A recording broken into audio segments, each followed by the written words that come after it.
Hey everyone, and welcome to the 3rd anniversary of this channel.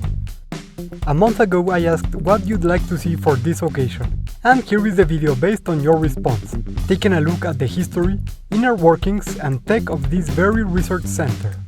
Please consider liking and subscribing so the SWRC staff will feel loved. And now, without further ado, let's get started!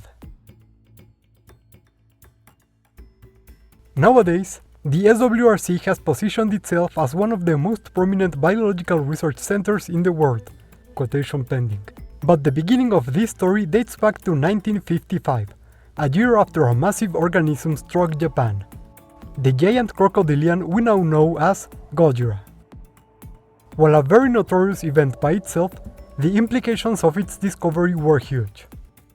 If this titanic being had avoided detection by science, who knew what else was hiding out there in the world?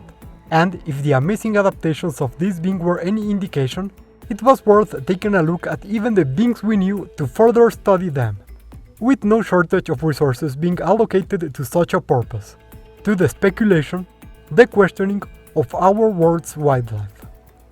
To this end, Dr. John SWRC, zoologist, looked for the economical aid of notorious investor Sir Wilfred Reginald Carter, and together they created the Speculative Wildlife Research Center. The first facilities of the research center were built on, and until then, undiscovered and unnamed island, located in international waters. For taxation purposes, you see. From here, our center would send expeditions to the rest of the world, to study its creatures in a bit to learn all we could about these marvelous beings that we share the world with.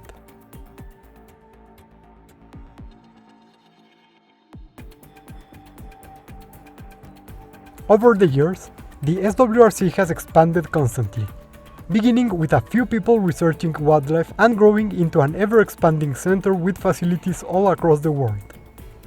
Now, we have centers that specialize in biochemistry, evolution and phylogeny, and ecology, and that expanding reach has brought a ton of brilliant minds to our center. Our staff, aside from administrative and maintenance workers, also includes a ton of brilliant scientists, experts in biology, evolution, genetics, biochemistry, physics and engineering, with many specialized groups dedicated entirely to fieldwork. Experts not only in biology and ecology, but also veterinarians, medics, and experts in animal handling and outdoor survival. There's even this alien being that keeps coming around and telling us about versions of our center in other universes, including some full of mighty superheroes, draconic beasts, sapient races that only exist in our world's fantasy, one where the KPG extinction didn't happen, hell, even one with vampires. Yeah, this alien guy has scary powers, but they are alright, so we'll let them hang around. They even narrate some of our files as part of our science communication program. Speaking of which, our role does not stop at research alone. Over the years, the SWRC has participated in a huge deal of science communication programs, bringing the information we discover to the general public in order to raise awareness of the magnificent beings we study. This includes not only outreach programs to help interest the younger generations in science and biology, but also collaborations with other centers that do similar work, and even a series of publications intended to inform the world about amazing creatures and biological phenomena. And of course, our work also includes conservation efforts, as our studies help us determine the best ways to help recover the ecosystems, and our collaborations with zoos and natural reserves help us recover the populations of many endangered species, with quite a few having been saved from extinction thanks to these joint efforts.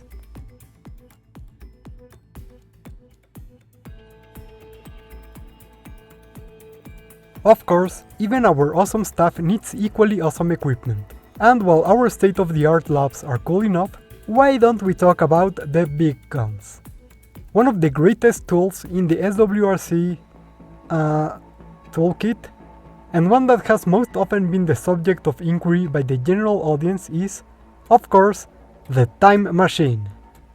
This amazing machine, first developed in 1985 by an independent team of scientists, allows our researchers to peek into the past and future of our world, and see the amazing wildlife, ecosystems, and biological phenomena lost to the mists of time.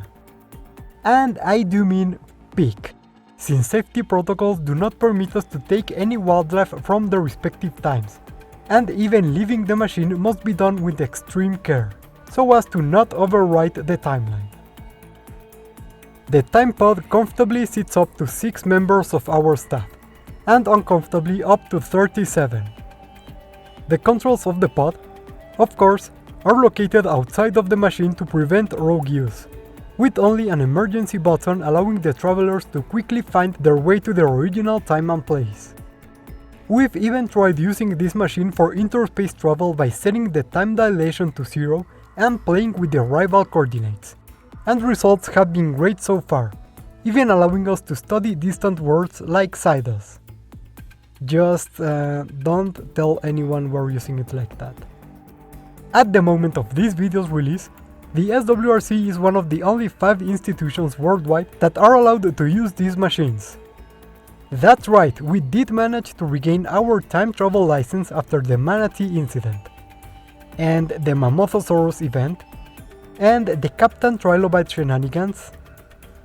We're being much more careful with it, we swear.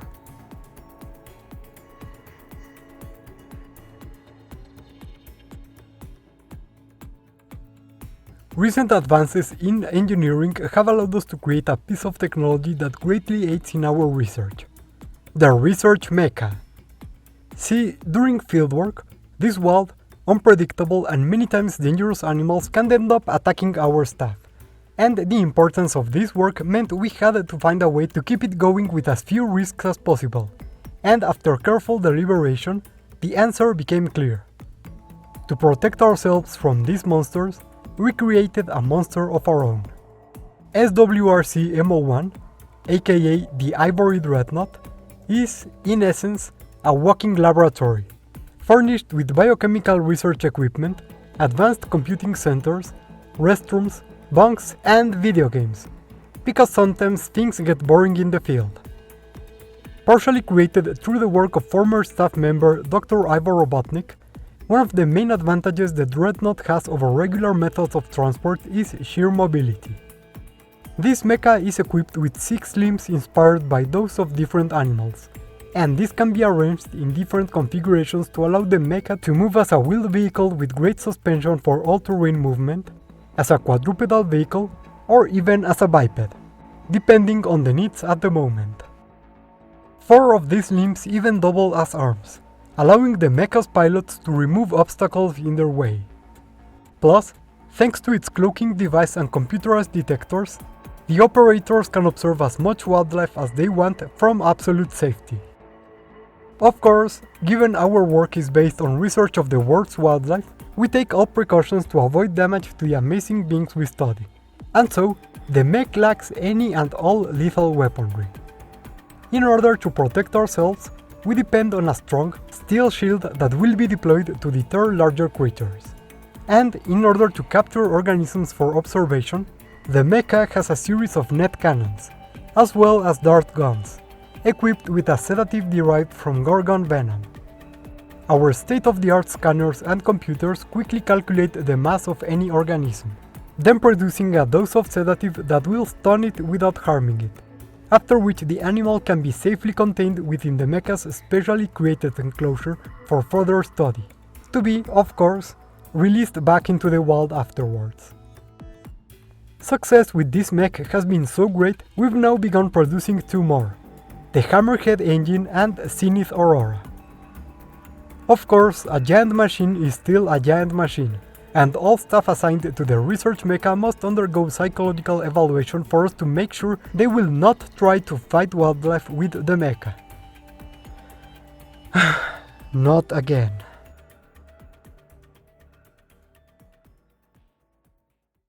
And that's it for this look at our very own research center. And while I'm talking, why don't we take a look at some of our community's awesome art? Now, it was really fun to put this one together, as you may imagine. What started in my mind as a simple, Unassuming biology research center in a huge world eventually ended up evolving video after video into something much larger, multi-dimensional even, with subtle lore that was constantly evolving with each video.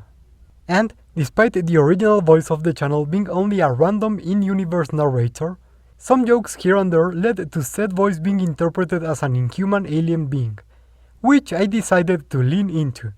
The design seen here partially based on an awesome idea by Metasonic08.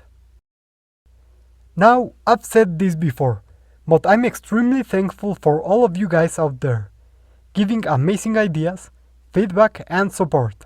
So here's an extra awesome thank you to every single one of you out there, watching and making this channel what it is. With a special thanks to all whose comments inspired and ended up becoming part of this episode, as well as to everyone who voted for these ones with their likes and comments.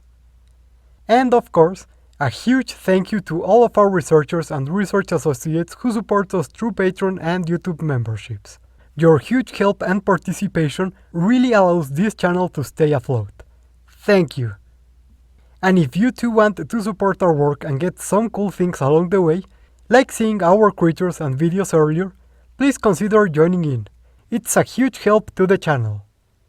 Or as always, hit them likes and subs, and write down there in the comments anything you'd like to see make its way to our channel. Thank you all so much for watching. Here's to another awesome year of speculation, and see you next time on the Speculative Wildlife Research Center.